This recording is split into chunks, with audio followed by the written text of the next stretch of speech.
Hey, this is Negative ZZ coming to you with a deck tech.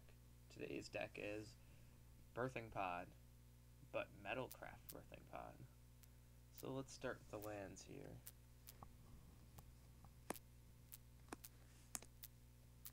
Got 4 Sun Petal Groves. They're pretty good split land. They're good for a green-white Birthing Pod deck, which is basically what this is. So then to complement those, 3 Razor Verge Thickets. Then next, for the split lands, we have a Glacial Fortress, and we have Hinterland Harbor. And these are here for our blue splash, which I'll explain later. That concludes the split lands. For basic land, we're running quite a few forests.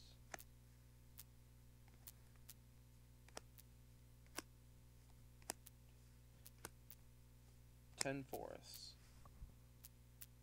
which doesn't sound like a whole lot, but with all the split lands, it more than makes up for it. And then we have 5 plains.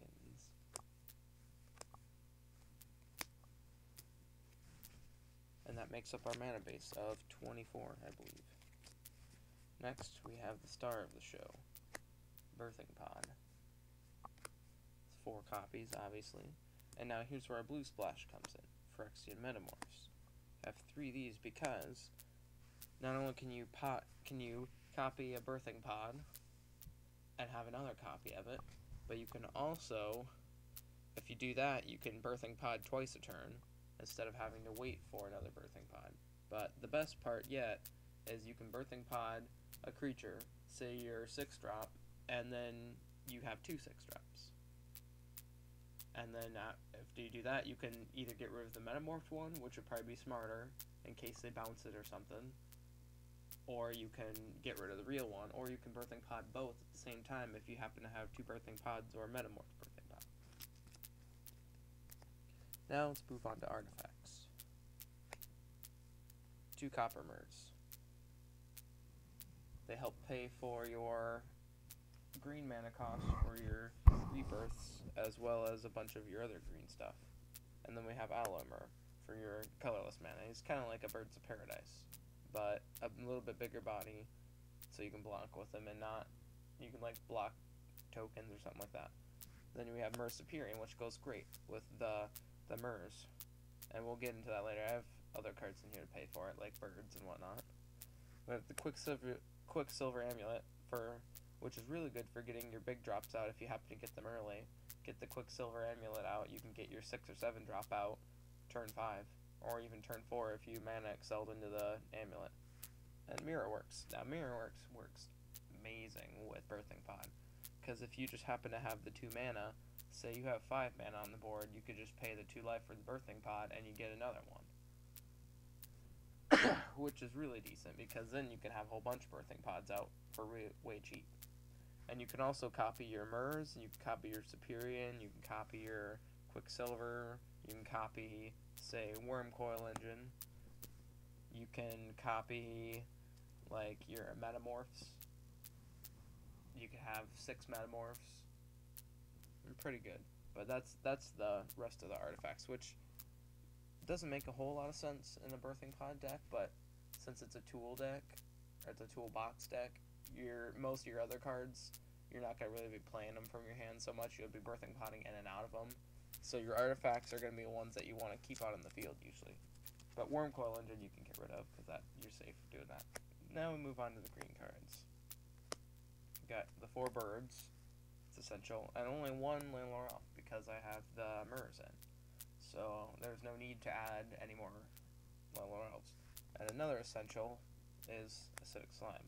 I'm opting for 3 of them, because they're way good removal, and if there's a big creature and you want to get rid of it, the Death Touch helps a lot. It eats First Strike, but I mean, if you have a creature that's big and has First Strike, you'll need to get something else out to get rid of it. Like Azur's Brigade, one of our Metalcraft cards. It's a 4-drop, which is amazing, because if you Metalcraft, it gets +4/+4 and Trample, which is just incredible, especially in a Birthing Pod deck where there's tons of artifacts. So you could get this guy, you could say, get rid of one of your, like your Allomer or something, and you can get her. Or you could just even hardcast her. And then for our other 4-drop, we have Thrun, which he's really good, but usually he's one of the guys that you keep out, but he's pretty potable, especially for some of the 5-drops. That concludes our green cards. Next we move on to white. We've got 2 Oblivion Rings main deck, because lately, might just be my metagame, but I've been having trouble with people having pesky cards out that are hard to remove, whether it be creatures or enchantments, stuff like that. So it just has been really good to have them, especially for their low cost. Next we have Mirran Crusader. He's another essential 3-drop. I mean, if you're running a Birthing Pod deck, even if you're not playing white, you should have him in, because he's double strike. I mean, that right there, that wins games. You can get him out turn 2, and that just is amazing. Next we have 2 Stonehorn Dignitaries, which I'll explain why there's 2 of them once I get to the rest of the cards, but he's great. He's a great Birthing Pod target, because you Birthing Pod into him, they skip their combat phase, so now you don't have to worry about this guy being a weak guy. He's got a nice toughness. He can soak up some attacks, but for his converted mana cost, he's not really worth it except for the ability. Next we have Sunblast Angel, one of our 6-drops, which is really good. I'm an Angel fan myself, so I try to get Angels into all my decks somehow if I can. And when it enters the battlefield, destroy all tapped creatures, which is awesome, because if your opponent attacks you and has all their guys tapped, you can Birthing Pod into the Sunblast, and oh hey, all your guys are gone. Oops, sorry about that. Another 6-drop we have is Victory's Herald, which she goes along great with your Mirran Crusader and some of your other drops that you'll have, and she plays nice with your Wormcoil tokens too if you happen to get your Wormcoil engine out and sack it to the pod, because there's more than one 7-drop in my version of the deck. And then finally we have Elesh Norn. Yes, that is a Chinese Elesh Norn, but that is the big contender of the deck.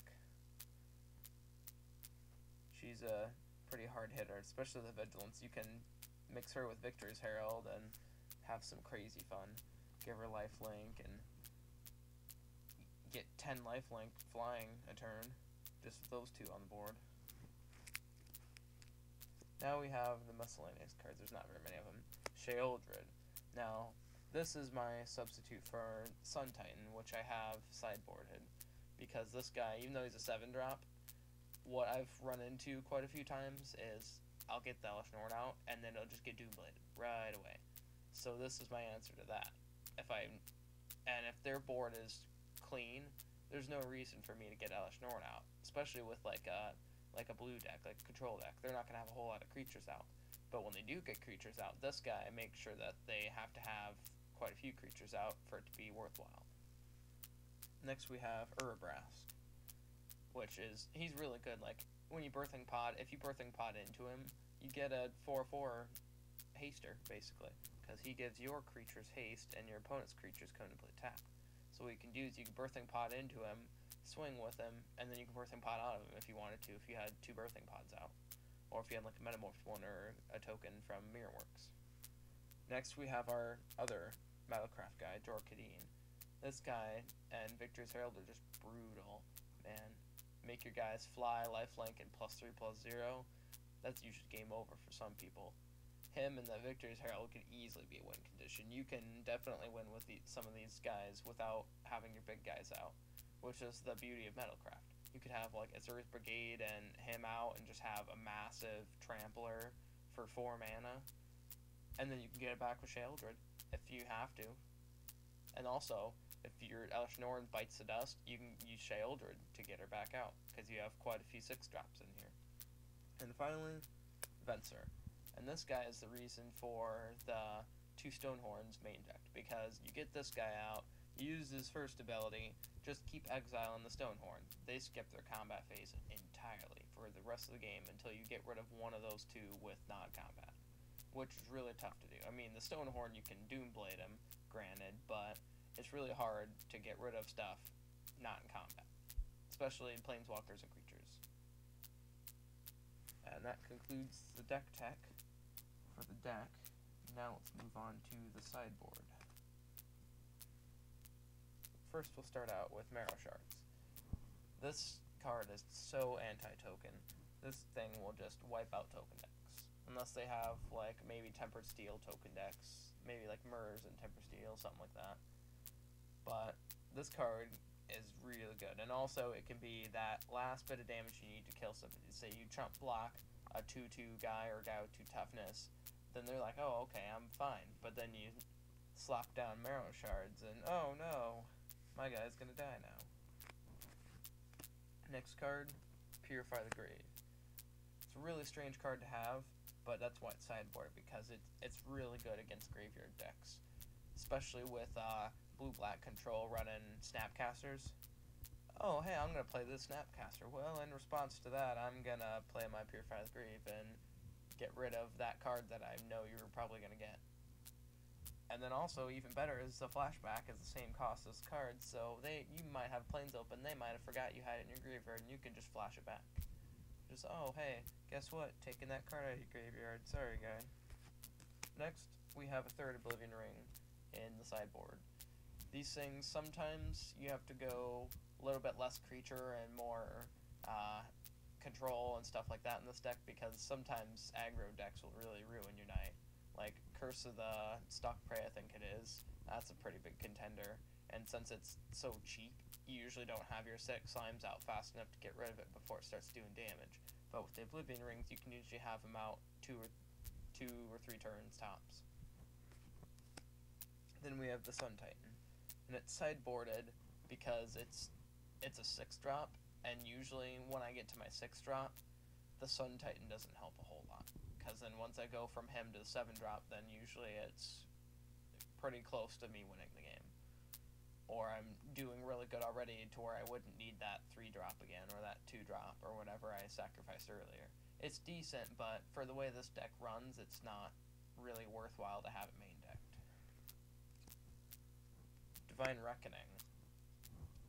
We also have Day of Judgment and Phyrexia Rebirth for our kill spells, because these also go really well with against your aggro decks. They can really ruin someone's night. They play their whole hand down, their top deck in the rest of the game, and you just get rid of their creatures and they're just toast. They got nothing else.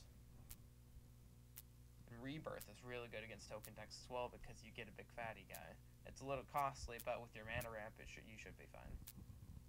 And also, the Divine Reckoning, should you need to, you can flash it back, but you probably shouldn't have to. And then also, the upside to Divine Reckoning is you don't wipe out your own creatures, so you can still keep your chain going. By just keeping your chain card, you might lose your mana rampers, but that should be okay. If you have to resort to destroying all the creatures, then it probably was worthwhile anyways. Next we have Archon of Justice. This guy I used to have it main decked for a long time, but then I decided to sideboard him in favor of the Oblivion Rings, because this guy's a great target for a Birthing Pod, because he's a nice flyer, 4/4 flyer, and when you Birthing Pod him, you get to exile one of their permanents. So you can get rid of those pesky Inkmoth Nexus, or you can get rid of something of theirs that's been troubling you, like an Indestructible maybe. Say they got like just some pesky card that you can't destroy or whatever, you can exile. Next we have Beast Within. It's another good card to get rid of permanents that are being pesky, especially with the low cost, which is a big plus. But the only downside is to get a beast. But hopefully you should be fine. If you have to play this, you should be fine with him having a beast. We have a 4th of 6 land sideboarded just in case, for if they're running like a Kessick Wolfrun deck or like Inkmoths. They have a lot of those and you need a little bit more land destruction. There's your land destruction. Autumn's Veil. This is really great for saving your Elesh Norns from Doom Blades. You play that and just shut down blue and black control decks for a turn, which is really decent. We have a Metamorph potted, or not potted, we have a Metamorph sideboarded, for just because it's good to have an extra in case you like copying your stuff. Edged Champion. This guy is pretty good. Give him protection from all colors, and you can still Birthing Pod him since you don't target him with the Birthing Pod. You just sacrifice as part of the cost. And protection from all colors basically means you have an unblockable, unless they are playing artifacts. Lux Cannon. This is just kind of in there for another permanent destroyer / artifact. And this I might swap out for something at some point in time, but right now it has a pretty good purpose in there. It's good against slower decks. The cost isn't that fun, and having to tap it and then having to have charge counters on it isn't that great either, but it's good for intimidation factor as well, because if they know that you have that out there with 3 permanents, they're either going to try to get rid of it to force you to use it, or they're just not going to play their big stuff until you use up the counters. Finally, we have Bone Horde, which plays really good with Birthing Pod, because the creature gets +X+X, which is equal to the number of creatures in all graveyards, not just yours. And then it's also a prime target for metamorphs, because you slap this down and then you metamorph it once or twice. Since they're living weapons, you get a bunch of germ guys as well, so then you have an army of guys who are just getting beefed up as you kill more of their people. Well, that concludes the deck tech for my green-white, technically all color, but green-white Birthing Pod Metalcraft